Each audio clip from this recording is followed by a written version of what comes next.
Unfortunately, they don't make eject buttons for email threads, but there is Loop. Record your screen, camera, and voice to bring more view to your message. Loop lets you send crystal clear messages every time with easy editing and AI. Now, instead of repeating yourself, you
assuming that they had been in control of this IP address for 3 years, it would mean that they had used it for at least two different phishing campaigns into what appeared to be a CNC server for router malware. So again, this guy is thinking that his modem has been compromised, and this IP address resolved to is the PAM or whatever is being used to see to that malware. So okay, something weird is going on. Handing over the evidence. The modem that I've been using was the Cox panoramic Wi-Fi modem. After learning that it was likely compromised, I went to the local Cox store to show them my device and ask for a new one. The one issue with this request was that in order for me to receive a new modem, I had to hand over the old one. Sadly, it wasn't actually my property. I was only renting it from the ISP. So classic ISP move where they put a device in your house, your device gets hacked. When you want to look at it, they're like, sorry, that's not actually your device. We need to get it back.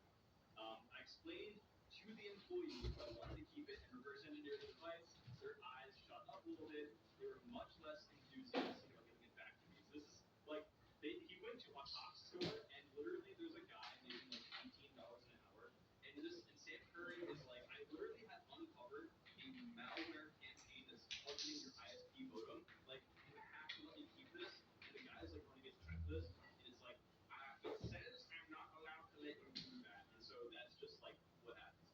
Um, there's no way I can keep it? Question mark, I asked. No, we need to take your old one and give you a new one, the ISP representative said. Again, Steve, he's at the end of his 8-hour shift. He's an hour and a half in, and there's no budget. As much as I wanted to take it apart, dump the firmware, and see if there's any trace of whatever potentially compromised it, I had already passed the device off to the employee. I took my new device and left the store, disappointed that I wasn't able to do anything more with it. Setting up my new modem, the previous behavior completely stopped. My traffic was no longer being replayed. There was no other IPs in the logs. Everything seemed fixed. So, guy is getting his internet traffic replayed. He thinks it's the modem, gives the modem to Cox. Cox gives him a new modem, traffic stops. So, without a doubt, there was a piece of malware living in his Cox ISP modem. If I say Cox again, I think I'm going to get monetized. Cox. 3 years later.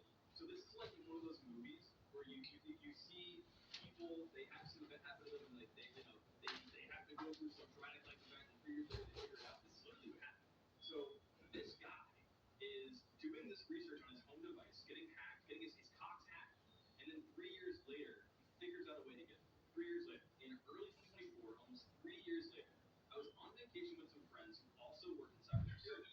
We were having a conversation over dinner when I explained the story to them. Curious to learn more, they asked me for all the details and thought it'd be fun to run their own investigation. The first thing that caught their attention, having worked on core malware analysis a lot more than I had, was the format of the two mail server domains. So it's this, and they're saying that basically every single domain that was registered by the discovered IP address used the same naming convention. So you have word, 6 numbers, and a top level domain. Due to the mass number of domains and algorithmic structure of registered addresses, this appeared to be a domain generation algorithm used by malware operators to rotate the resulting address to the CNC server for the purpose of obfuscation. So basically, they're trying to make sure that you can't get to the problem and have the IP address used to control traffic was a CNC server, and this was a corrupt mechanism that actually algorithmically generated pointers to the CNC server. Something disappointing was that all of these domains were historic. The last one seen was registered in March 17, 2023. None of the hosts resolved anything anymore, and we couldn't seem to identify anything similar being registered to the same IP address.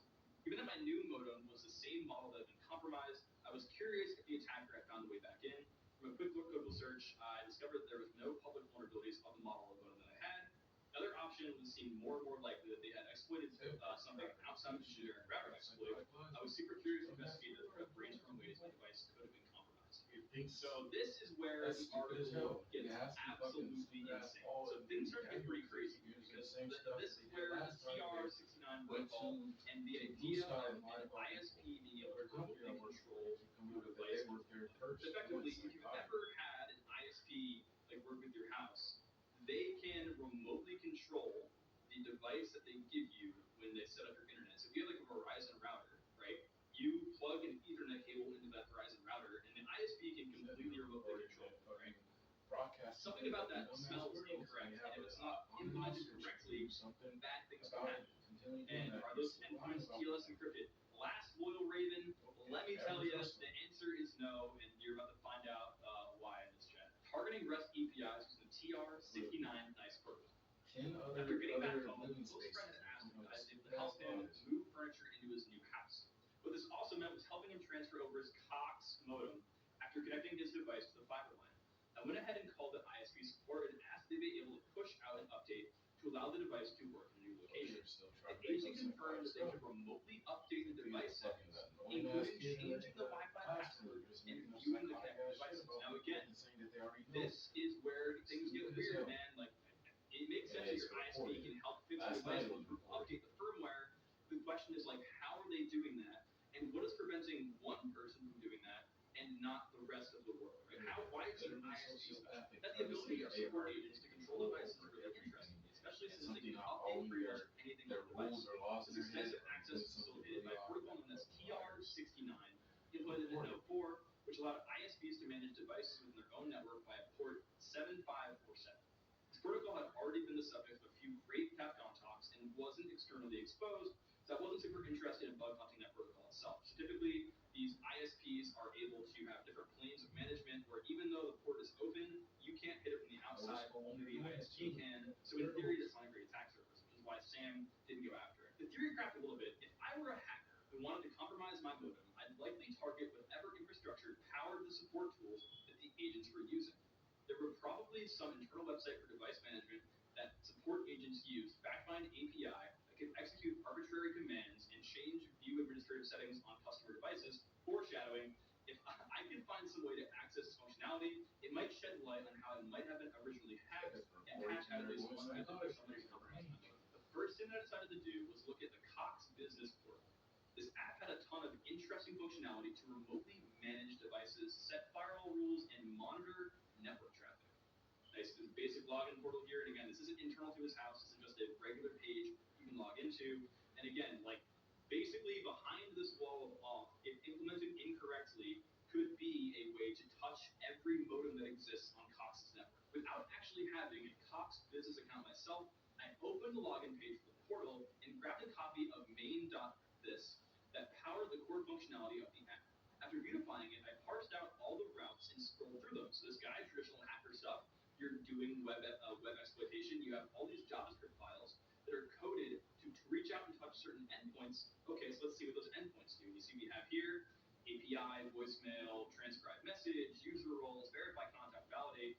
And the assumption, guys, is that these are going to be authenticated, right? These are API endpoints that are going to be behind some kind of auth token that you as a regular user don't have. Now, there were over 100 different API calls that all had the same base pattern of API CDMA. Since the drop seemed to power most device-related functionality, I thought it was worth investigating if the API CDMA endpoint happened to be a reverse proxy to another host. I tested this by sending the following request. HTTP request that does not start with API CDMA returns 301, that's a redirect. HTTP request that does start with API CDMA returns 500. So from sending the above request, we learned that API CDMA endpoint is an explicit route that is likely a reverse proxy to another host due to the differing behavior between the HTTP responses. Basically, this is a blind test where he has a hypothesis and he tests it by running two commands. And between the two commands, he gets result A and result B. And by doing that, he's able to prove that the back end is just a reverse proxy when it can't connect to get a server error. So since the API itself had all the interesting device management functionality, it made sense to focus on everything behind the API CDMA route and see if there was any low-hanging fruit like exposed actuators, API documentation, or any directory exposure vulnerabilities that allow us to escalate permissions. So right now he's trying to see what can I touch. I went ahead and proxied the registration request for the Cox Business Portal, which is underneath the API CDMA request. So basically, he is going to validate an email address request to this endpoint. He's basically testing, can I proxy arbitrary requests through API CDMA to run these functions, right? So he's running the validate email v1 on email test example.com. And it says, okay, message success. So the HTTP request contained a bunch of different authorization headers, including what looked to be a generic use API key that was shared between users. Client ID and the CB session keys looked very custom and indicated there are multiple roles and permissions using the application. The HTTP response with the generic Spring response, and we can likely quickly confirm the backend API was running Spring by simply changing the post to get and observing the response. So again, basic hacker stuff. He has a hypothesis, you change one variable, does that return the response you expect? And by changing the get to a post, he gets another 500 error, which means that he now knows it is a Spring-related error. Spring is a server type that is very common to host these API, these REST endpoints. Now, since we could confirm that the reverse proxy was running Spring, I decided to look for actuators and exposed API dumps. I went ahead and tried the actuator route, and again, these are all just Spring internal. So now that he knows the type of framework that's being used here, he can follow the patterns that that framework typically uses and get some kind of information out of it, right? So he's trying to enumerate all the actuators, trying to enumerate all the documentation, and eventually he does hit a Swagger UI index HTML. So eventually what happens is he's able to enumerate these API endpoints, and he sees, literally by doing this, he's able to see all 700 different API calls. The Swagger routes had loaded. I used the same trick to load all the Swagger docs on all the other API endpoints, and in total, there were 700 different API calls, with each API having the following number of calls. And these are literally every endpoint that is exposed on the Cox Business Network. Yeah, so this is where the article takes a wild turn. So here, it's looking like, oh, the API dev forgot to turn off Swagger. Like, Swagger went to prod, so now you can see all the endpoints. Oh, hoo-hoo. But surely the authentication is good. I mean, surely you need to have an access key that only an admin can have to get into this thing, right? Accidentally discovering an authorization bypass on the Cox backend API. For the intruder scan of all the API endpoints completed, I scrolled through to see if any had any interesting responses. The following profile search endpoint had an interesting HTTP response, which appeared to be a blank JSON object from what looked like to be an empty search. So he searched for profile search. He did not provide any data, and because there was no data, he got a response back that said success, 0 hits. So looking at the JavaScript, it seemed that we needed to add an argument to the URI for a profile to search for. He added that URI and searched test in the URI and got the following response. Message, authorization error, invalid user token. Invalid user token, but I had just been able to hit this endpoint. I removed the word test from the URI, accept the request, and another authorization error. For some reason, the original endpoint without parameters was now returning an authorization error, even though I just hit it when running intruder. I did a sanity check and confirmed that nothing had changed between my requested intruder and the repeater request. I replayed the request one more time, but surprisingly this time it gave me the original 200 okay. And the JSON response from intruder, what was going on? It seemed to be intermittently giving me authorization errors and then saying the request had been successful. So what it sounds like is internal in the system, there are multiple servers, and it's doing like round robin load balancing, and every once in a while he is hitting a server where the authorization is just not correctly set up. Like it is just a naked server that anyone can go in and touch the endpoints without a user token. Now this may be because there's some weird caching issue going on, or maybe someone somewhere else made a successful request and there's like a NAT translation in the middle where like it sees that authorization session coming from the right server. Either way, this person is able to run these queries by typing in, by doing a profile search, and they redact all this shit. But to test it, to test if I could reproduce this with an actual search query, I wrote down Cox in the URI and replayed the request 2 or 3 more times until I got the following response. And he got success, he got 10,000 hits, and he gave him a search list. And even crazier, these looked like profiles of Cox business customers. Not really expecting results, I replaced the word Cox with an FBI to see if it was polling actual customer data. And you're seeing there's FBI redacted, FBI redacted, FBI redacted. The above response contained the physical addresses of several FBI field offices who were Cox business customers. The administrative customer search API was working, not good. So he not only found an API, he thought, oh, I don't have auth on this API. Surely it's just a test API where there's not real data behind it. And so as kind of a joke, he puts FBI into the search, and he got legit like FBI sites in their best. So we had confirmed there was an auth bypass for the API endpoints by simply replaying the HTTP request multiple times, and there were over 700 API requests that we could hit. It was time to see what the real impact was, and this is where the article kind of like boils to the top, and you can just smell the hacker grease, the hacker essence. Not that hacker grease, Sam's a great guy. I looked back at the results of the intruder scan, now knowing that I could bypass authorization by simply replaying a request. In order to figure out if this vulnerability could have been used to hack my modem. I needed to know if this API had access to the residential network at an access control level. Cox offered both residential and business services under the hood. I was guessing the underlying API had access to both. I went ahead and pulled out the simplest looking request that took in a MAC address parameter to test if I could access my own modem via the API.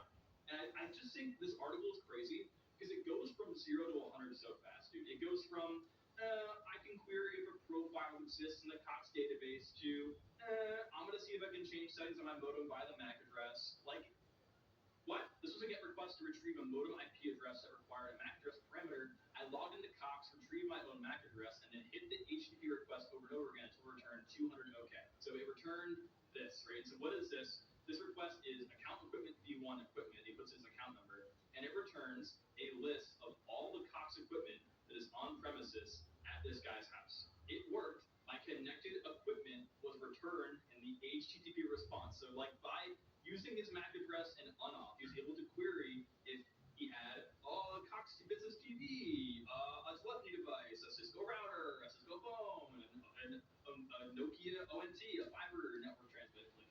Yeah, dude, it's crazy. Accessing and updating any Cox business customer account. To test if this could be used to access and modify business customer accounts, I found an API request which could query customers via email. I sent the following HTTP request and saw the following response. So we put API, this whole thing, trying to query what the user data is. We put admin at cox.net, and he got legitimate data. He redacted a lot of it, being a good responsible hacker. But yeah, this guy like was able to use the endpoint, and he literally queried admin at cox.net. And other similar post account update requests work. So he was able to read and write this. Another similar post account update worked here. So at this point, the query was possible to 1, search a customer and retrieve their business account PII using only their name. 2, retrieve the MAC addresses of connected hardware on their account. And then 3, run commands against that MAC address via the API. So you can completely not only enumerate your network, but run commands via MAC address. It's not RCE yet. Someone just said in chat, retrieve crypto private keys. So if this were done properly, this would be okay if there were a keying scheme where the company had a private key, other end had a public key, you signed the request with the private key, and you decrypt it, you verify the digital signature, you say, okay, it came from the ISP. Overwriting anyone's device settings by a leaked cryptographic secret. And looking at the Swagger docs, it seems that every hardware modification request, for example, update device password, required a parameter called an encrypted value. If I could find a way to generate this value, then I could demonstrate write access to modems that would lead to remote code execution.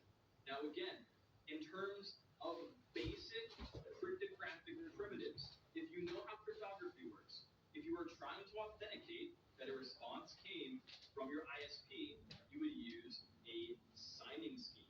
A signing scheme uses asymmetric cryptography, things like RSA, elliptic curve, under the hood, to exchange a signature that you then verify with the public key. A cert be enough? Yeah, exactly. They could use a cert. They could do something like this. Okay. So to know if I could even generate this encrypted value parameter, I had to dig through the original JavaScript to figure out exactly how it was being signed. And again, he's using the word signed here. And I think as you're getting from my inflection of my voice, it's not going to be a signing scheme. After tracing the encrypted value parameter back to the JavaScript, I landed on these 2 functions. Yup, in JavaScript, both these functions took in variables which existed at runtime. Okay, should I get this or this? Gemini in Chrome? Which of these noise-canceling headphones has long battery life? This looks good.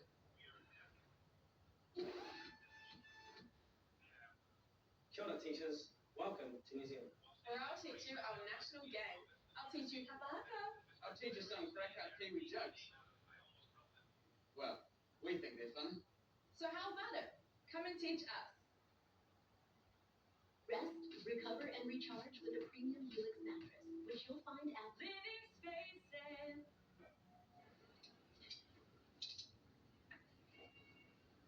Hi. Do you like shrimp? What? Oh, I'm going to Vegas. Richmond. My husband just wasn't lasting long enough for me to finish. It was frustrating. I love him, but it got to a point where we were both avoiding intimacy. And then he got prescribed this SexRx plus Climax Control pill through him. This pill combines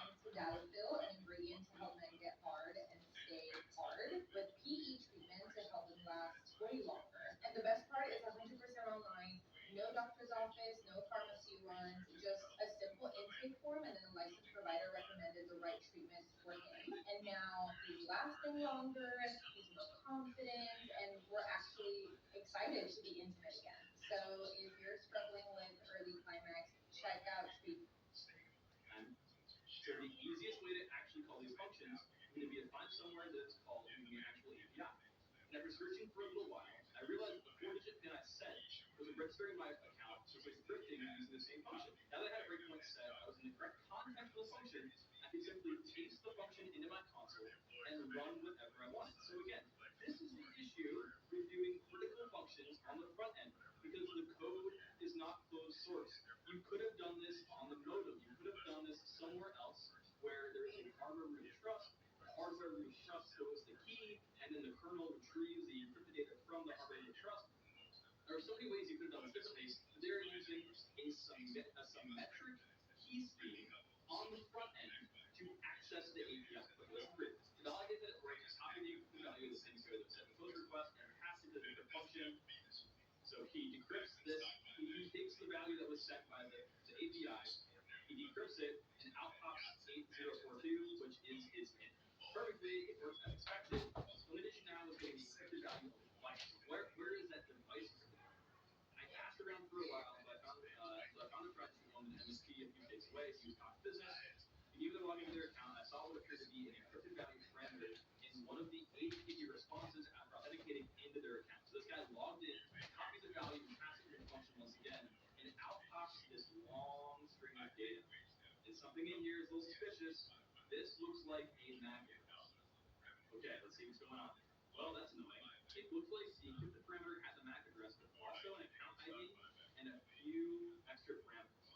So within this encrypted value that this friend got from the API request, it had the account number, the device name, the device ID, something unknown, a label, and a MAC address. If there was some validation to check the MAC address attached to the account ID, it would make exploiting this somewhat complicated. I investigated further. On a leap of faith, I tried signing, and again, the issue here is using the word signing. There is no signing happening here. It is decryption offshooting on Sam. I'm just saying, like, you could do this semi-correctly if you had a proper signing set. But they're using AES.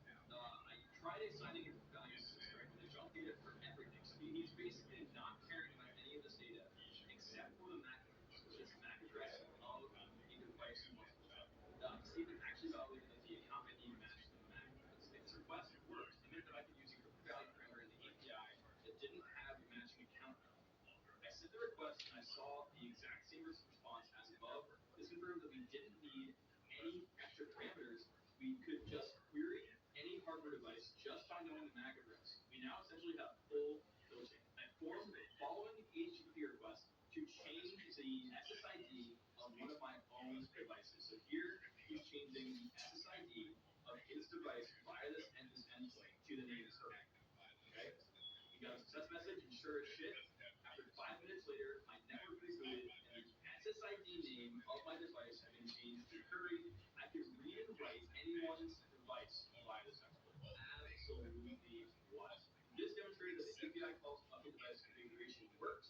This meant that an attacker could have accessed the API and override configuration settings, access the router, and execute commands on this device.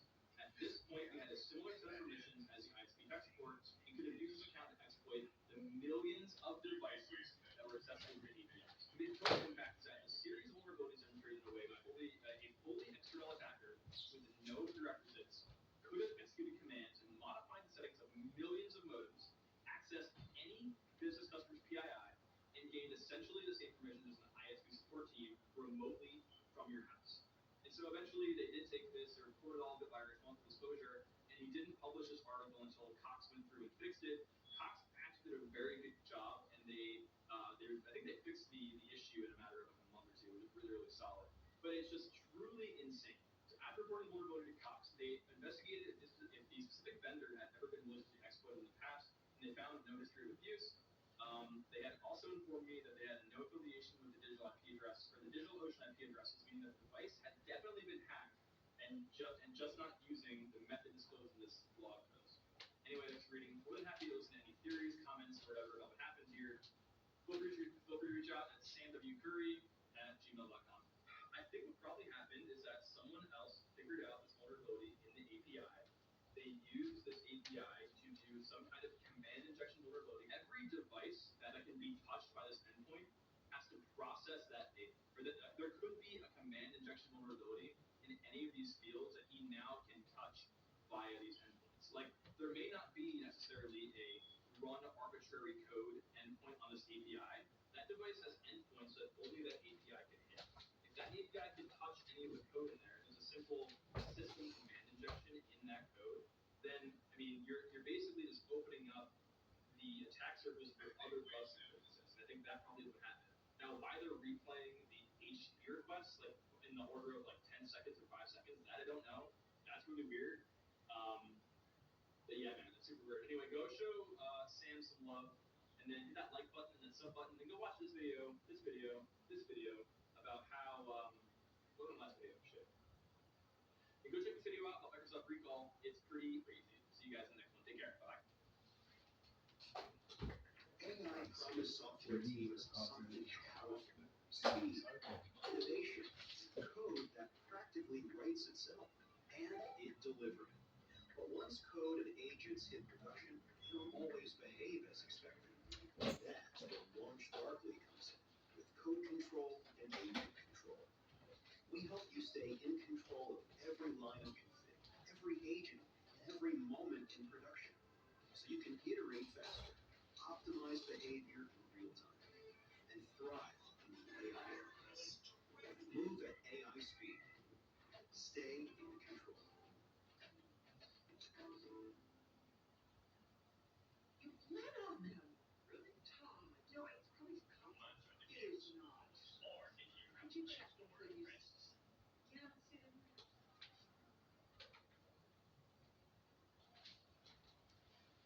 Or if you travel next door and press F8, it does the opposite, teleporting your camera to the exact location of the car. Now, to get somewhere to teleport your car, you can press Shift and C to access FreeCam. This allows you to travel anywhere in the map. In fact,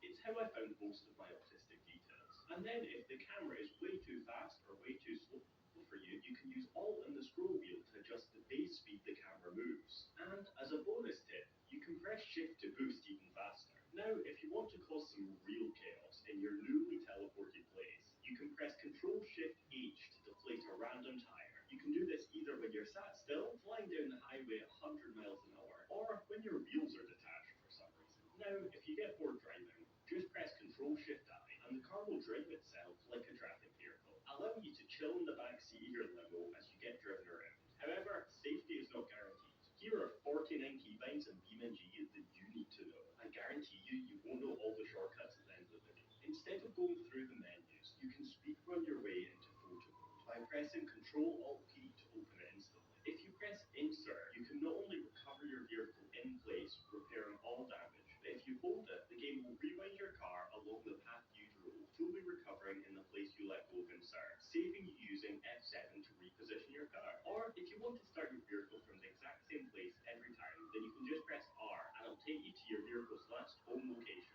which is the place you last clicked Insert. If you hold down left control and wave your mouse over a vehicle, you can see all of its nodes, allowing you to drag, damage, and destroy parts of the vehicle. However, if you're trying to weld two contraptions together for scientific reasons, or want to suspend your car in the air to submit to a modern art exhibit, then if you press the middle mouse button, you can weld the node to either the air or another node you're currently hovering over. Then, if you're struggling to drag your vehicle or are causing too much damage, you can use the scroll wheel to increase or decrease the strength that you're putting onto the node that you've selected. You can cause a lot of damage by doing this. If you want to manipulate your car in almost any way, like exploding it, boosting away, braking everything, or even cruise controlling it, you can press E to open the radio menu and find all these settings and more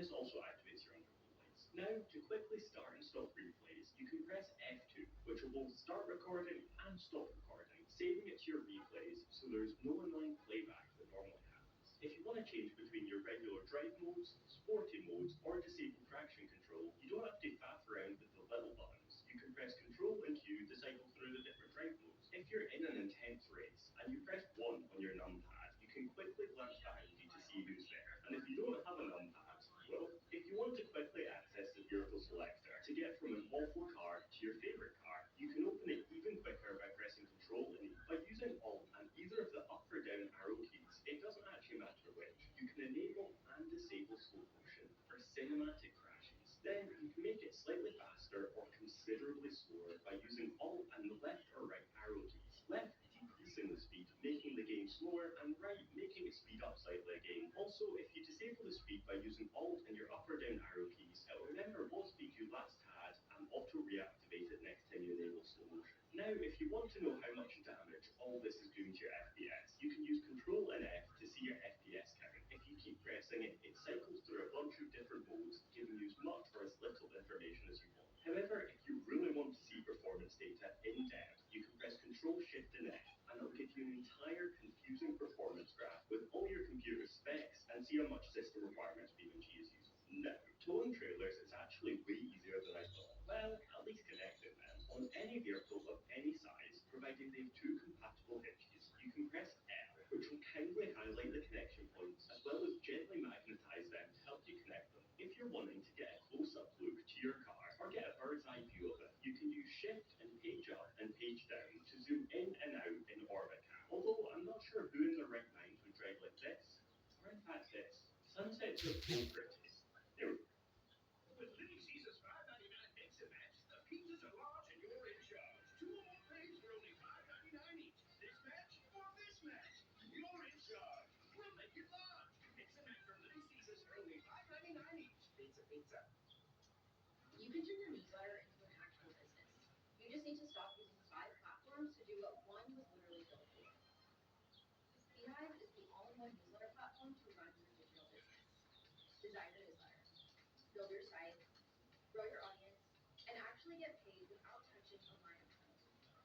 Beehive gives you a digital home base where anyone can discover all your content, plus the tools to grow your audience and monetize on your own terms. Built-in referral programs, paid subscriptions, sponsorships, digital products. Everything you need to grow and get paid all in one place. The creators who switch to Beehive, they don't just make money. They're building deeper audience relationships on a platform that puts them in full control of their subscriber list and their revenue. Billions of uniques, tens of thousands of websites, millions in revenue. And one simple truth, Beehive is the best way to supercharge your digital business. Beehive is a platform that pays creators more.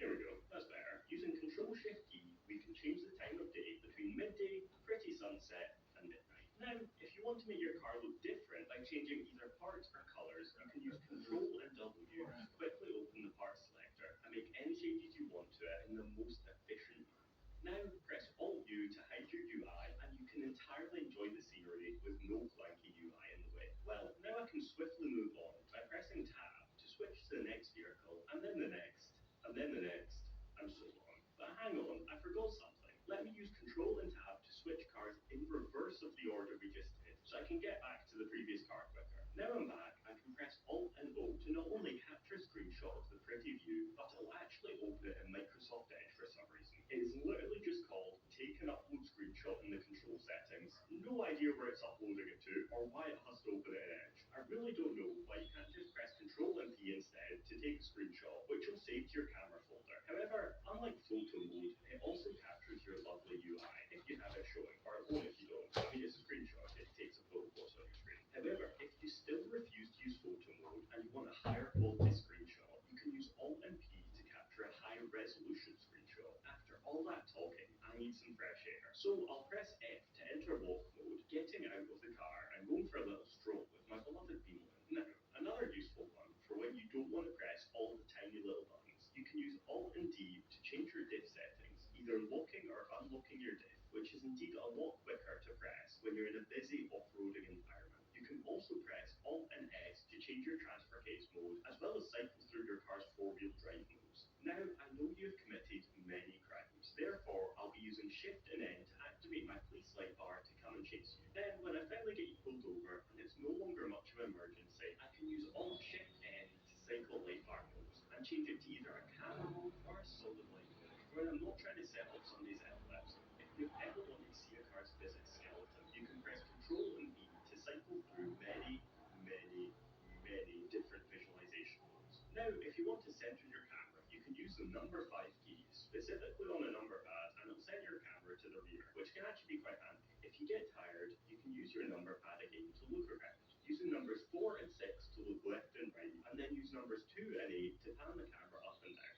A quite useful feature when fine-tuning photos in photo mode. Now, if you press Shift and E, you have a gameplay interaction. I have absolutely no idea whatsoever about what a gameplay interaction is, testing it many different times, but it doesn't seem to do anything. So, if you know what it does, please do let me know in the comments. Now, if you've had enough of this video and you want to disappear, well, good news, because you can. By pressing Control and your number pad's plus and minus keys, you can change the mesh visibility of your car up and down, changing how transparent you are. Now, if you ever want to edit your UI apps in a pinch, you can press Alt, Shift, and U to quickly open UI apps tab, and you can adjust them to your heart's content. On the topic of UI, if you want to open scary UI code that I do not understand, along with confusing side menus with a lot of buttons, you can press Control and U, and it lets you see all of this different stuff. Now, a lot of vehicles were harmed in the making of this video, so rather than manually repairing each individual one, we can press Shift and R to reset every car back to its original position for me to re-destroy. However, resetting doesn't always fix the weird graphical glitches cars sometimes have, although it rarely happens. That's why you can press Control, Shift, and R to completely reload all vehicles and their physics, similar to pressing Control and L to reload all Lua. This is handy if you have an entire scene set up and your game just breaks itself, and you don't want to reset it, losing everything. Reloading your Lua pretty much does the same thing as restarting your game boot, just without the loss. And a final reloading feature, similar to Google, you can press F5 to refresh your UI, which is really handy if you get stuck in a loading screen on the main menu, which does happen occasionally. Now, if you've been playing BeamNG Tiny for ages now, you can press Alt plus Enter to cycle through the different screen views. In this case, making it full screen, so I can finally see it. Now, finally a keybind that I found out you can actually quit the game with is Alt F for... This was just scratching the surface of keybinds. If you want a part 2, please do let me know. YouTube thinks you'll like the video now on screen. Thanks, and see ya.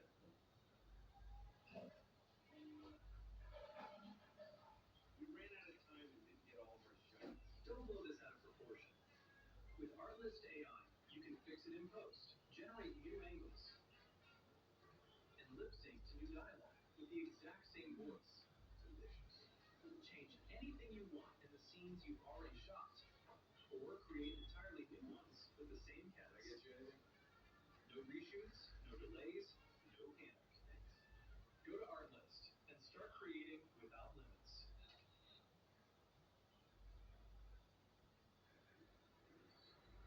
The Nissan Armada. Everything worth doing is worth overdoing. Nissan, number 1 in new vehicle quality. Now get 2.9% APR up to 60 months on Armada. Alright, look at the car drops we have around here. It looks like there's one directly behind me, a 56-player lobby, guys. So this is going to be a massive game. What do we got here? Hopefully something good. Donut shoes, level 4 Quajo. Let's go. Alright, I think I did see somebody towards my right here as well. Did you head back into the city? I don't see anybody else close. So you know what? Let's go find your opponent and get straight to the racing. So racing should be going left from here. Now I think this guy in front of me just upgraded his car, so this should be a good opportunity here. Quick snipe. And so, okay, I want to be getting all the way over towards the left, and there is some rough terrain that I want to try and avoid if possible. I'm going to make a left-hand turn here and then cut across. Instead of going over top of the mountain, I'm going to try and go around it if I can here. I'm going to have to do some off-roading here for sure, and it looks like my opponent is basically thinking the same thing. But yeah, let me try and get around the base of the mountain here. This is definitely the long way around. I'm hoping this is going to pay off. We're going to find out, but it looks like he's stuck back there. I'm not sure what he got caught up in. It might at one of the houses. Did he quit or did he just reset? I'm not sure here. I'm keeping an eye out behind me. You see there's two guys back here that I could race in case my opponent does quit. And ideally, I do want to get into the next race as soon as possible. So let's take a look. Can I go across the road here already? I think I will. Steady, steady. Careful, careful. And we are also in the autumn season, so like take a look at these trees, the colors and everything like that. That looks really, really nice. So through the forest here, and this should get me to an opening. I think just there's a road up top here that I want to try and angle myself towards. Alright, well it's actually a bridge, and I think I did just miss the first part of it. How's this gonna work now? I think I can basically still go straight towards the finish line, but I think is there a tunnel there? No, it's not. Okay, so it's just a straight road. My opponent, I think he's struggling as much as I am.